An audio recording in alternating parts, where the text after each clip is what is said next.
This is IGN.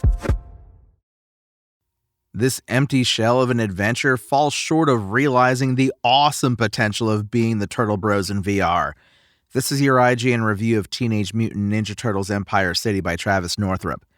Running around a big city as you and your buds fight off ninjas, annihilate slices of pizza, and leap from rooftop to rooftop sounds like a perfect premise for a VR game. So it's a pretty big bummer to see such a radical idea miss the mark in Teenage Mutant Ninja Turtles Empire City. This flawed adventure isn't without charm. Hanging out with friends as anthropomorphic turtles is consistently funny, and the parkour elements that have you dashing across skyscrapers are pretty strong. But like a pie that's too light on toppings, Empire City just doesn't hit the spot in the ways it needs to. With weak combat, thin quests that quickly outstay their welcome, and an impressive amount of bugs, this flimsy 6-hour adventure left me disappointingly shell-shocked. Before we dive into the ways Empire City is often underwhelming, it's at least worth celebrating one area where it rarely let me down: the writing. True to the shockingly consistent track record of the series, the dialogue in Empire City is quite good, with some very amusing one-liners and loads of punchy banter from our cold-blooded adolescents. When it comes to the fantasy of playing as the Ninja Turtles, the part Empire City gets closest to nailing is the parkour. Though its 3 open-world areas are quite limited, leaping across rooftops and climbing pipe drains as you hunt down the Foot Clan is definitely a highlight. Jumping, dashing in midair, and grapple hooking are all pretty stellar movement options early on, and you start to feel like even more of a badass once you unlock upgrades like a double jump, making yourself impossible to hit as you pull off daring stunts to get around town.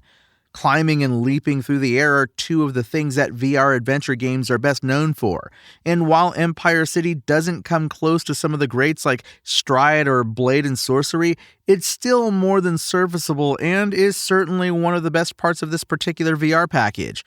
Those parkour chops are wasted on the levels though, which are the least interesting and often most downright annoying parts of Empire City.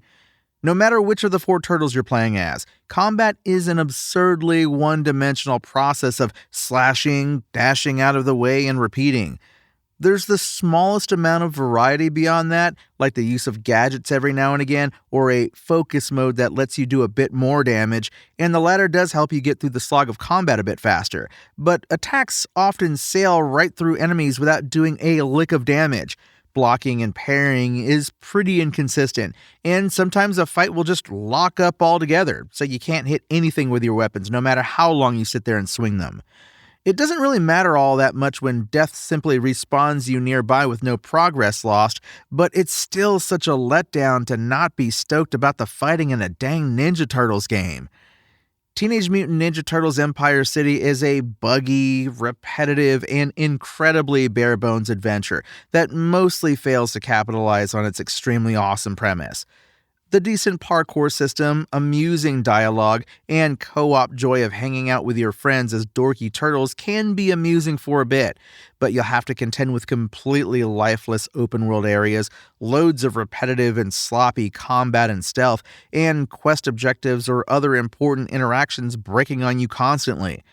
A cooperative TMNT VR game has all the potential in the world of being a truly great time, but Empire City only offers an occasional glimpse of what that could actually look like. Teenage Mutant Ninja Turtles Empire City's IGN score? 5 out of 10. Thanks for listening to IGN.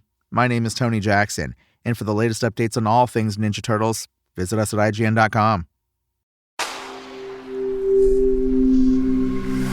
Spoken Layer.